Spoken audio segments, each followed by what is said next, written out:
The first thing Counselor Veth Saran noticed was the silence. Not the comfortable silence of an empty chamber, nor the reverent quiet before deliberation. This was the silence of a recording. A transmission intercepted 3 rotations ago from the outermost human communication relay, playing through the Council's primary resonance array and producing absolutely nothing that any of the 47 assembled species could interpret as meaningful. Just the human voice, calm, speaking a sequence of numbers. And then, buried in the static between pulses, something that the translation matrix had flagged, and then, inexplicably, flagged again with a higher urgency classification than the first. The same numbers, reversed. Vetsaranen set down her notation stylus. Nobody else in the chamber had noticed yet. They were still laughing.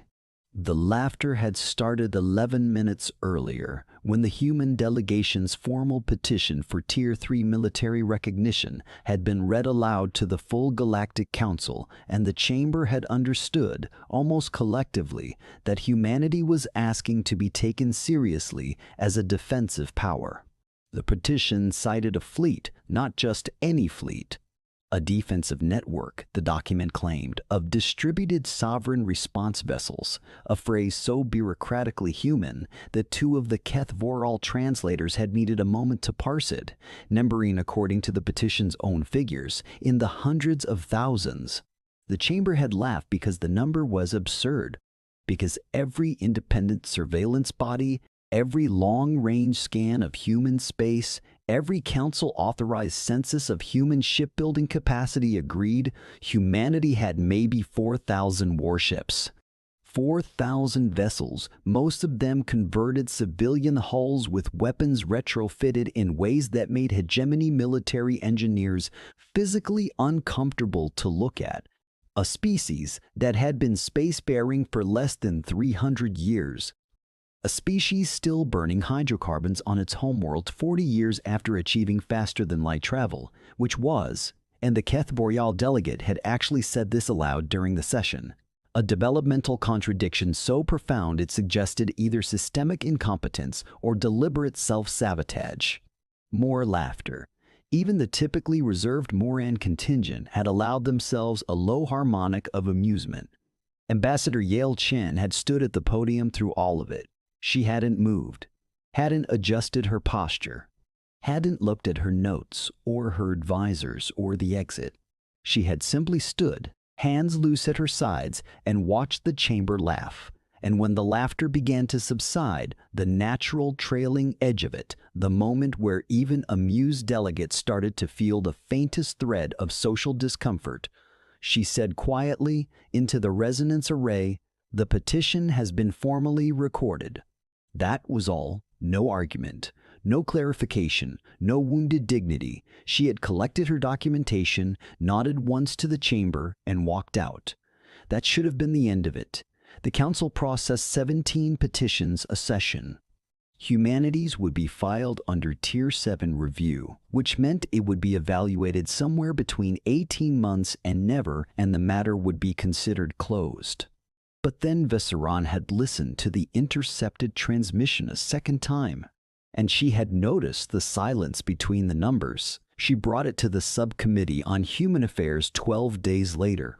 The subcommittee had 7 members. 3 of them arrived late. 1 spent the first portion of the meeting eating. Veth Sharan placed the translated transcript on the central table and said, "I need someone to explain to me what this is."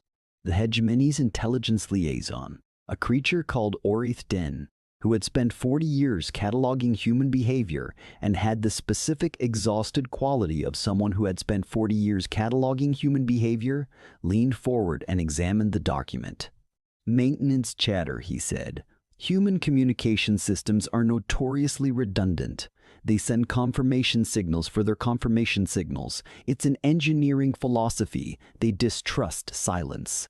"They distrust silence," Vessarayan repeated, profoundly. "It's cultural. They interpret absence of signal as potential threat. It's one of their more documentable neurological anomalies."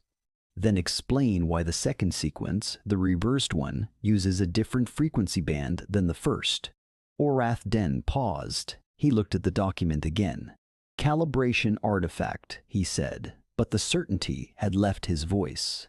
The two sequences are separated by 11 seconds of what the Matrix classified as static, Vetsaran said. That static contains 42 distinct subharmonic pulses. The Matrix flagged them as non-random. She set a second document beside the first. I had the xenolinguistics team analyze the pulse pattern. They found a structural similarity to a form of human communication called steganography, which is, for those unfamiliar, information hidden inside other information, said the Moran delegate Saravath, who had been silent until now. Her voice carried the particular quality of someone who had just gone very still internally. Humans use it? Humans invented it? Veth Saran said. Before they had computers. They were hiding messages inside other messages before they had a written language that was globally unified. The room changed texture. You're saying, Orthden said slowly, that we've been monitoring human communications for 60 years, and we may have been reading the wrong layer, Vetsaran finished. Yes. The delegate who had been eating set down his food. How long? Saravath asked. Not asking about the steganography, asking the larger question that the steganography implied, asking how long the gap between what they thought they knew and what was actually true might be. That Saran didn't answer because she didn't know, and that the not knowing was the part that had kept her awake for 12 days. Across the station, in quarters assigned to the human diplomatic contingent, Yale Chen was on a call she hadn't encrypted. That was the first thing her aide, Lieutenant DeMarco, noticed when he came in with her evening reports. She was sitting at the open comm terminal, speaking at a normal volume, no privacy screen, no scrambler active, and the call was being routed to the station's standard relay. Soil temperature differentials in the northern sites are within expected range, she was saying. Continue standard rotation, mark the third cycle vessels for the Ardennes Protocol, and flag the Cascadia group for secondary staging.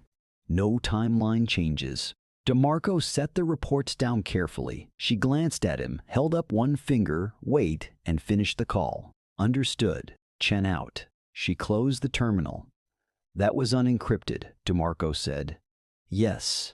You were discussing soil temperatures, she said, and picked up the top report from the stack he'd brought.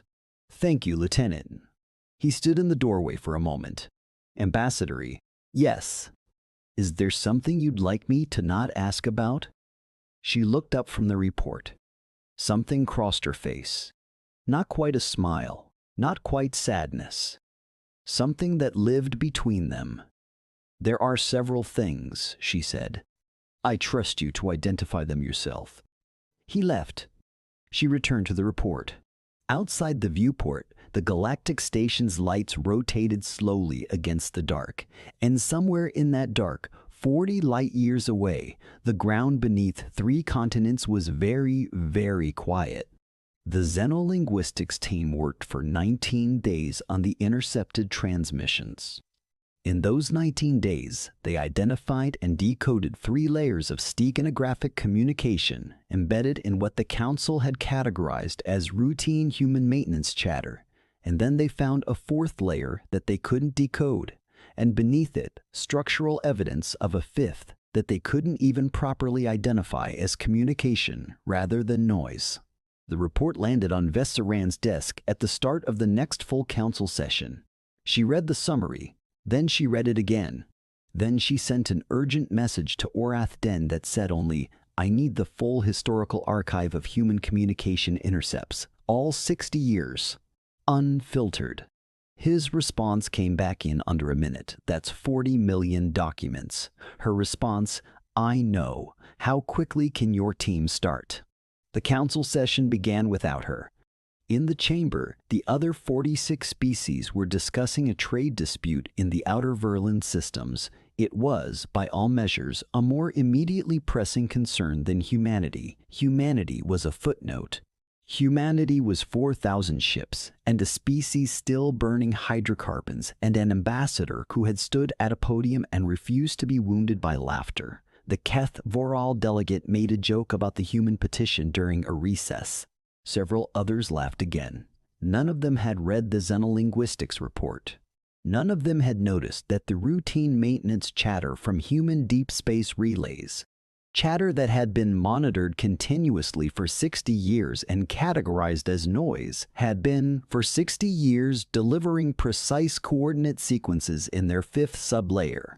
Coordinates that did not correspond to any known human installation. Coordinates that corresponded to empty space, hundreds of locations, thousands, spread across a volume of territory that encompassed most of human-claimed and unclaimed space, out to the furthest boundaries of where human colony ships had ever traveled. Empty space. Except, Orith Den found her in the archive room at the 4th hour of what had become an unplanned all-night session.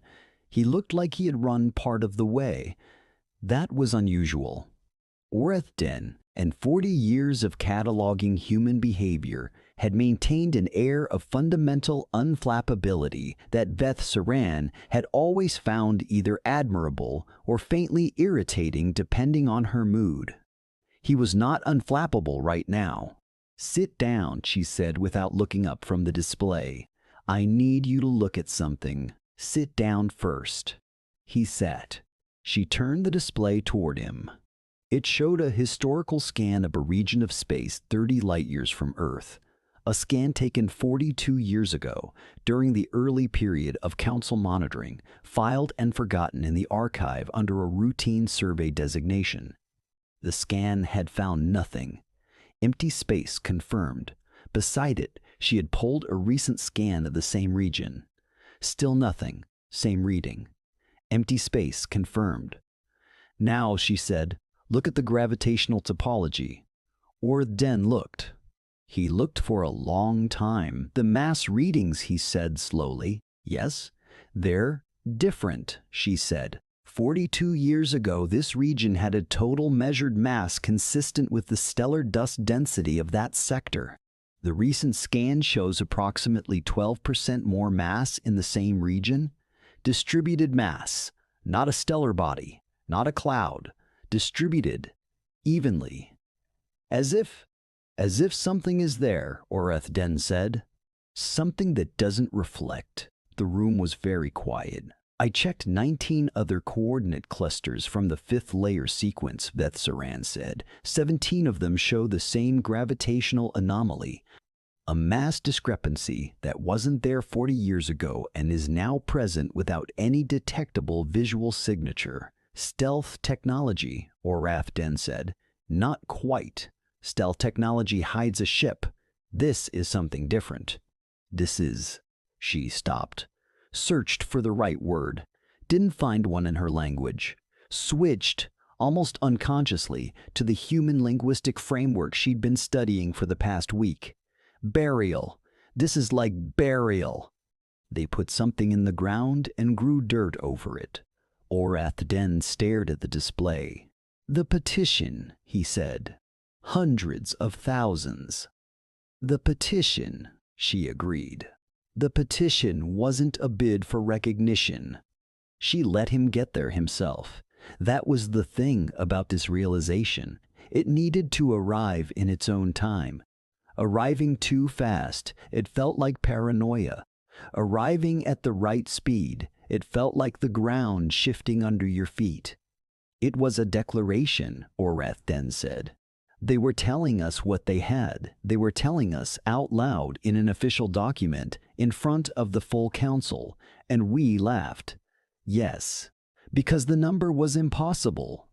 Because we were looking at the ships we could see," Veth Saran said, "and the number of ships we could see was 4,000, and 4,000 is not impressive. And so we decided the claim was absurd, and we laughed, and the ambassador stood there and let us because..." She stopped. "Because she knew," Orith Den said. "Because she knew," Orith Den said. "Because she knew that we would." He was quiet for a very long time. Long enough that the archive's ambient lighting cycled through one full dimming and brightening sequence. "How many?" he finally asked. "I don't know yet. I have 17 confirmed anomaly sites. Each site's mass signature is consistent with, conservatively, between 800 and 2,000 objects of destroyer-class mass or equivalent. She paused. Those are the sites the fifth layer coordinates led us to. There are 344 coordinate clusters in the sequence. I've checked 17. Orath-Den did the math. She could see him doing it. She had done it herself 3 hours ago, and had then sat still for a long time. That's, he started. Yes, that's not a fleet, he said. That's an infrastructure, Beth-Saran said. They didn't build a fleet. They built a distributed, concealed, pre-positioned military infrastructure across an entire volume of space, over what I'm now estimating has been at least 30 years of construction. Possibly 40.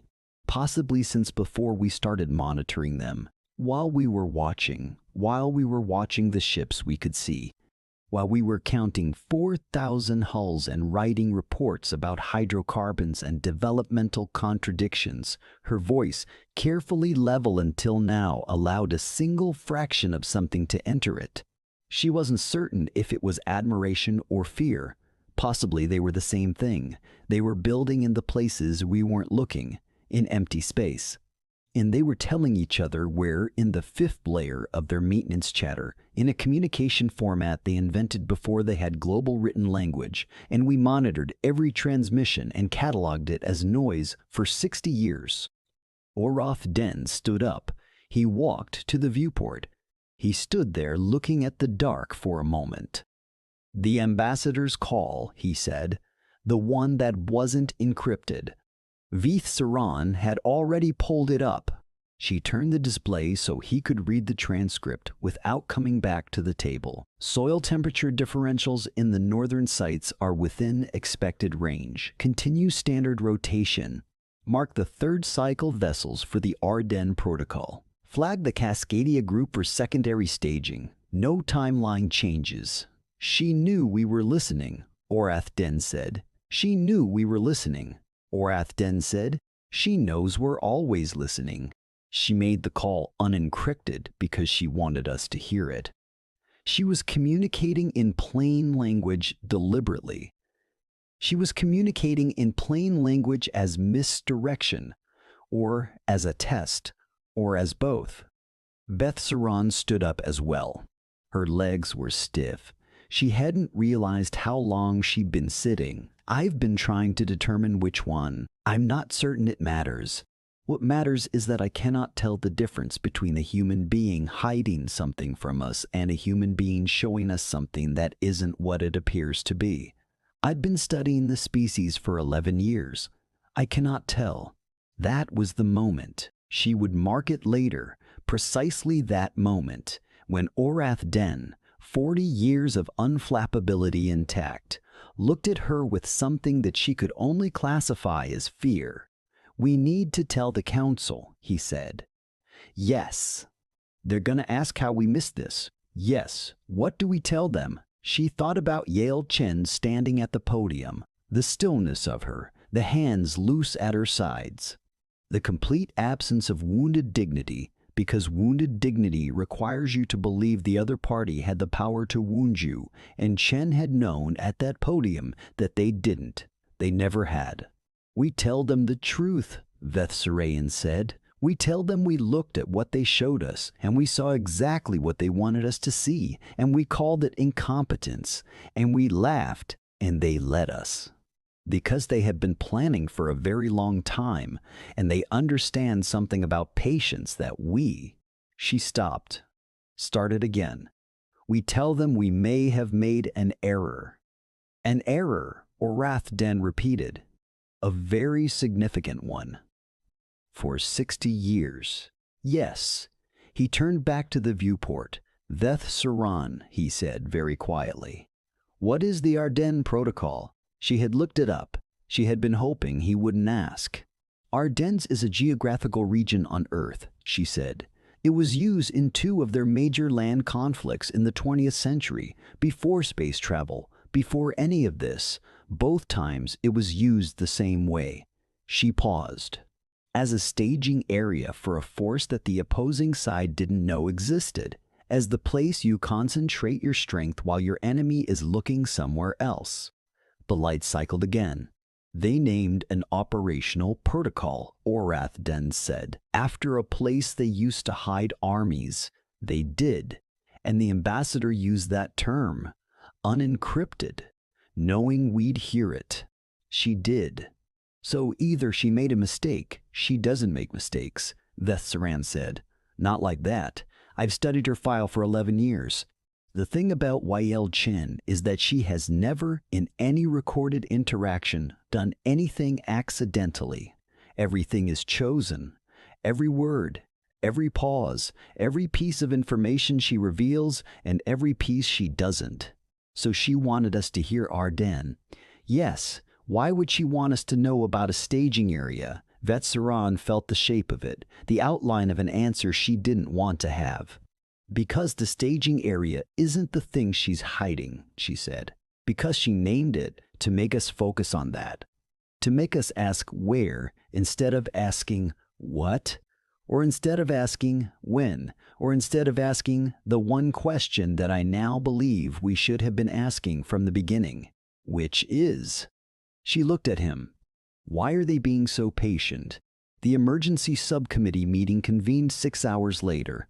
Vetsaran presented 17 anomaly sites, the 5-layer steganographic communication architecture, the revised mass survey comparisons, and the translated transcript of the unencrypted call.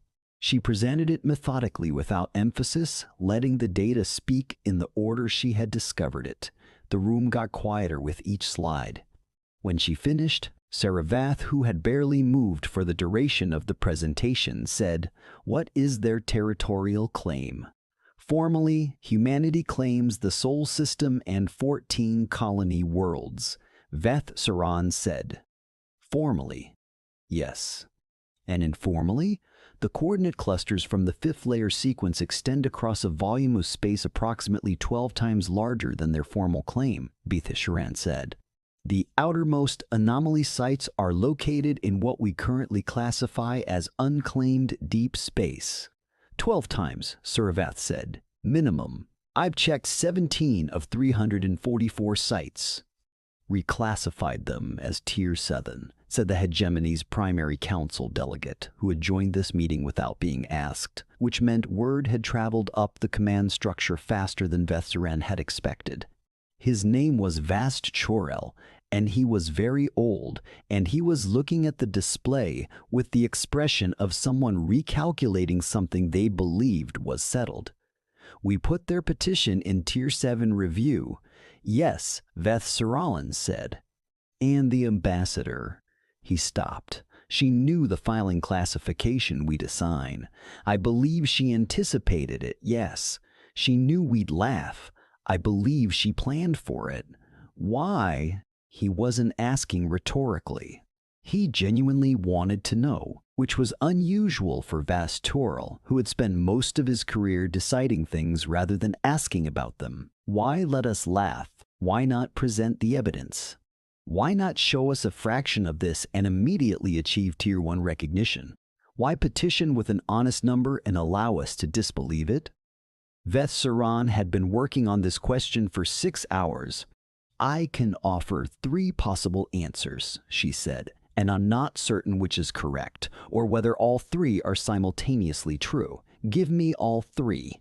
First, they wanted to see how we respond to a perceived inferior making a legitimate claim, what our default posture is, whether we're the kind of council that laughs at a species before examining the evidence. She paused. Second, they wanted the petition itself, the number, the claim, the formal document on record before anyone knew the claim was true, so that when the truth becomes undeniable, the record shows we were told, that we had the information and chose dismissal. And third, Vast Charles said, the room was perfectly still.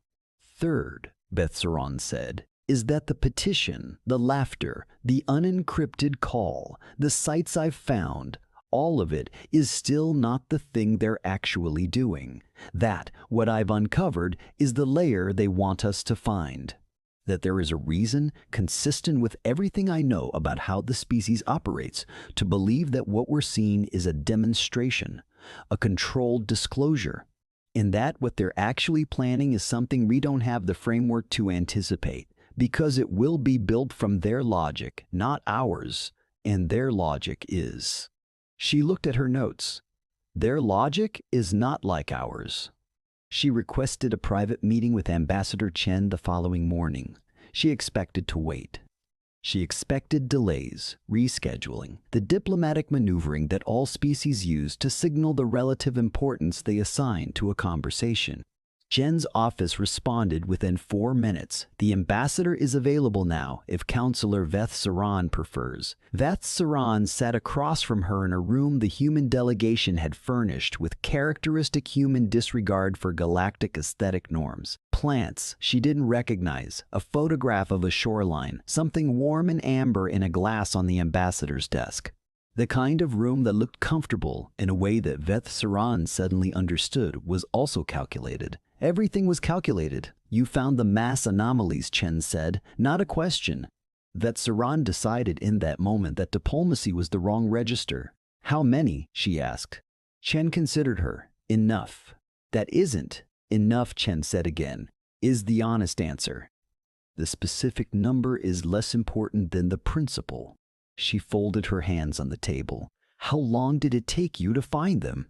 From the intercepted transmission to the archive cross-reference 12 days to suspect something, 19 to confirm the steganography, 6 hours from the full anomaly data to this conversation. Chen nodded slowly. Not with satisfaction exactly, with something more like confirmation. And how many people were assigned to it? By the end, a team of 30. 30 people? Chen said. 12 days to start asking the right question. 30 dedicated analysts, 19 more days, and you confirmed the 5th layer. She paused. You didn't find the 6th. The amber liquid in the glass caught the light. There's a 6th layer, Veth Saran said. There's always been a 6th layer.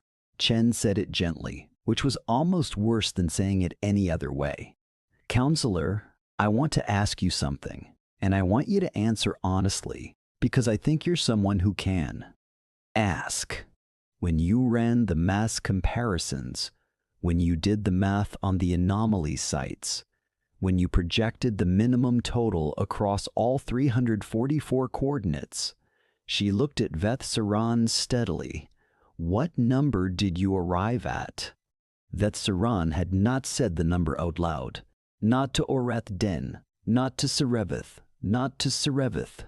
She had written it on her personal notation pad and then sat with it alone for a long time, the way you sit with news about something that cannot be changed. Somewhere between 800,000 and 2 million vessels, she said, depending on mass distribution assumptions.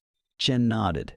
Our petition said hundreds of thousands, Veth Saran said. That was accurate. We tried to be accurate, Chen said.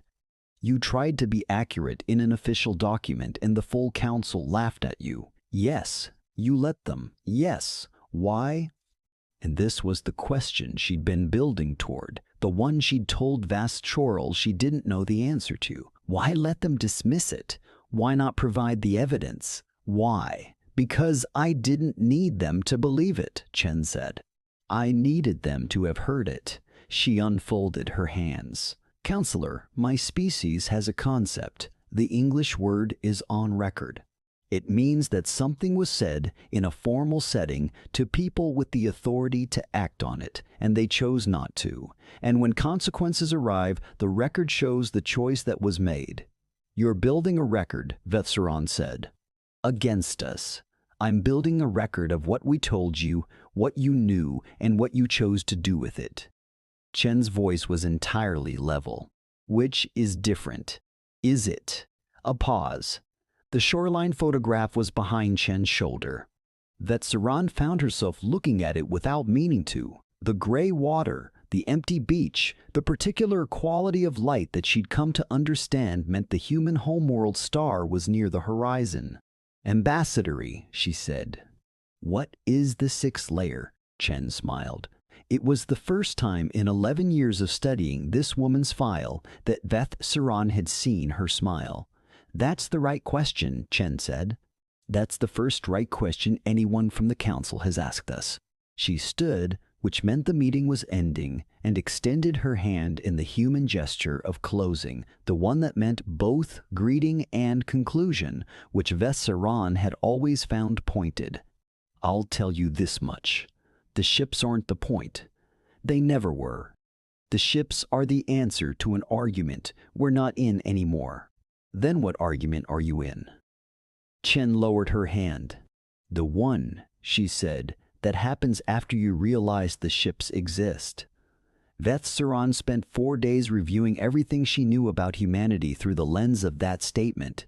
She pulled 30 years of behavioral assessments, diplomatic records, xenopsychological profiles.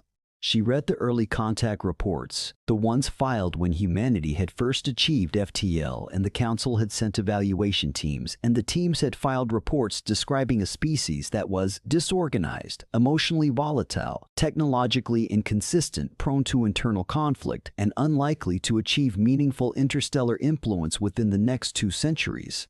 She read the reports about humanity's wars. The internal ones, the ones fought on Earth before they reached the stars, conflicts of a scale and duration and savagery that had led the evaluation teams to classify humanity as a high-volatility, self-limiting species, meaning a species that would likely exhaust its destructive capacity against itself before becoming an interstellar concern. What the evaluation teams had noted as self-destructive incapacity, she now read as something else entirely. Practice. Not in any simple way. Not as if humanity had been running war games in preparation for an eventual external conflict. Nothing so deliberate. But as a species, they had spent thousands of years learning, in the most direct and costly way imaginable, what it meant to maintain an army without your enemy knowing it existed, what it meant to hide supply lines, to communicate across enemy-monitored channels, to maintain operational discipline across generations of soldiers who would never live to see the completion of the strategy they were executing. They had done all of this to each other for millennia before they ever left their planet. And then they had reached the stars and met the Council and been evaluated and categorized and filed under Tier 7. And they had understood, she was certain now they had understood immediately, exactly what was being done to them and exactly how to respond. Not with anger. That was what none of the profiles had predicted. Not with the volatility the evaluators had flagged. They had responded with the thing that humanity had spent thousands of years developing, that no other species in the Council had ever needed to develop because no other species had fought itself long enough to learn it at cellular level. Strategic patience, the ability to accept a disadvantageous present for a sufficiently valuable future, the ability to be laughed at and smile and walk out of the chamber and go back to work. And the work had been going on for 30 years. 40. Maybe longer. Ships built in deep space, in the dark, in places the Council's monitoring was sparse because why would anyone build anything there? Communication hidden in the noise of communication. A petition filed honestly, a number stated accurately, and when the laughter came, and it had been known the laughter would come, the record made, the documentation sealed, the ambassador walking out with her hands loose at her sides. They had been ready for the laughter before they arrived. The emergency full council session convened on the 44th day after the initial intercepted transmission. Veth Saran presented everything. The 5-layer communication architecture, the mass anomalies, the revised fleet estimate, the historical timeline suggesting 30 to 40 years of distributed construction, the cultural context, the behavioral framework. The chamber was not laughing. Ambassador Chen had been invited, not summoned, invited, which was itself a shift that registered in ways nobody commented on, and she sat in the observer gallery and said nothing for the first 3 hours. Then Vaschorel looked up from the display and said directly to her, "We would like to understand the purpose of this." "The purpose of what, specifically?" Chen said. "The fleet, the construction timeline, the scale." He searched for words that his language didn't quite have for this. Why? Counselor, Chen said, do you know what a deterrent is? A threat. No. A deterrent is a thing that prevents a threat from being acted upon by ensuring that acting on it becomes irrational. She leaned forward in the observer's seat. In 50 years of council membership, my species has been evaluated, classified, dismissed, mocked, denied tier recognition, had our territorial interests ignored in 12 separate arbitration processes, had our development described publicly as a contradiction, and our species described as a self-limiting volatility risk. She said it all without heat. We built a deterrent. We built it quietly over decades because we understood that showing it early would result in a preemptive response that we couldn't yet survive. We waited until we could survive it. And then we filed a petition. And let us laugh, Bass Churl said. And let you laugh, she agreed, and put it on record. The chamber was the quietest Veth Saran had ever heard it. The sixth layer, Veth Saran said from her seat. You said the ships aren't the point. Chen looked at her. Ambassadory, Veth Saran said. You told me the ships are the answer to an argument you're not in anymore. What is the argument you're in now? A pause. Long enough that it was its own kind of answer. The argument, Chen said, is about what you do next. She looked around the chamber, all 47 species, all the flags and sigils and representative bodies of a galactic council that had laughed 44 days ago at a species still burning hydrocarbons, because you have three options. You can attempt a preemptive strike against a distributed fleet you cannot fully locate, using force that we will not use first, but will absolutely use second. You can continue as you have, pretending this conversation didn't happen, which the record will make difficult. Or, she paused again, you can ask us what we actually want. Vast Chorl asked after a moment, what do you actually want? Chen sat back. Tier 1 recognition, she said. A permanent seat on the Security Committee. Retroactive territorial acknowledgement of our actual operational boundary, not our formal claim. And an apology. She let that sit. The apology is non-negotiable. Nobody laughed. In the observer gallery, Veth Saran noticed that Ambassador Chen's hands, folded in her lap, were completely still. Not rigid, not tense. Just still in the way of someone who had been waiting a very long time for something and was now watching it arrive and did not need to show anything about how that felt because showing it was not the point. The point was the ships. The point was the record. The point was 30 years of building in the dark while someone watched and saw nothing, and filing an honest petition and taking the laughter, and walking out with your hands loose at your sides because you knew the difference between the argument you appeared to be in and the argument you were actually winning. Veth Saran wrote her report that night. In it, she attempted to document what she believed was the most important thing the Council had failed to understand about humanity. Not the fleet, not the communication architecture, not the patience.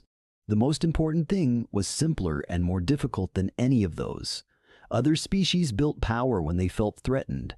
They responded to danger by acquiring force, and when the danger passed, the acquisition stopped. Power was a reaction to threat. Humanity had built power in the years when no threat existed, before any conflict was declared, in the quiet bureaucratic space between being evaluated and being dismissed, not because they feared what was coming, but because they had spent thousands of years learning that the species which survives is not always the strongest, or the most advanced, or the most rational. It is the species that is still building when everyone else has decided the building is unnecessary. It is the species that is still building when they have been laughed at and filed under Tier 7 and told in the polite technical language of galactic diplomacy that they are a developmental contradiction and a self-limiting volatility risk. It is the species that takes the record of the laughter and puts it somewhere safe and goes home and keeps building. She sent the report to the full council archive.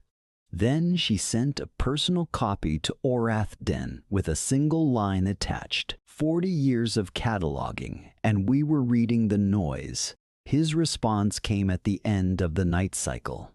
3 words. What's the 6th layer? She hadn't answered yet. She wasn't certain she wanted to know, because every answer about humanity had led, so far, to a larger and more unsettling question, and she had the sense, sitting in the dark of her office with the archive's ambient lights dimmed and the mass anomaly display still glowing on the desk in front of her, that the 6th layer would be no different, that it would answer something and open something larger, that the full shape of what humanity had been building for 30 or 40 or perhaps 60 years in the places no one thought to look was not something that could be seen all at once. You could approach it. You could see more of it each time, but the closer you got, the more you understood that what you were seeing was only the part that had been arranged for you to find. And somewhere out there, in the dark between stars, in 2 million positions that registered only as a slight heaviness in the fabric of space, a species that had once burned hydrocarbons on its homeworld, 40 years after achieving faster-than-light travel, was doing something that could not be categorized under any existing council framework. It was not threatening. It was not mobilizing. It was not demanding or attacking or maneuvering in any direction the council had instruments to measure. It was waiting, with the very specific, very patient, very long practice stillness of a species that understands, at some deep biological level, that 30,000 years of war against itself had burned into the structure of its thinking, that you do not show your hand until the moment you've already won. And in the council chamber, filed now under Tier 1, the record sat, the honest petition, the laughter, the ambassador's hands loose at her sides, the document showing they had been told. They had always been told. They had simply, for 60 years, been looking at the wrong layer,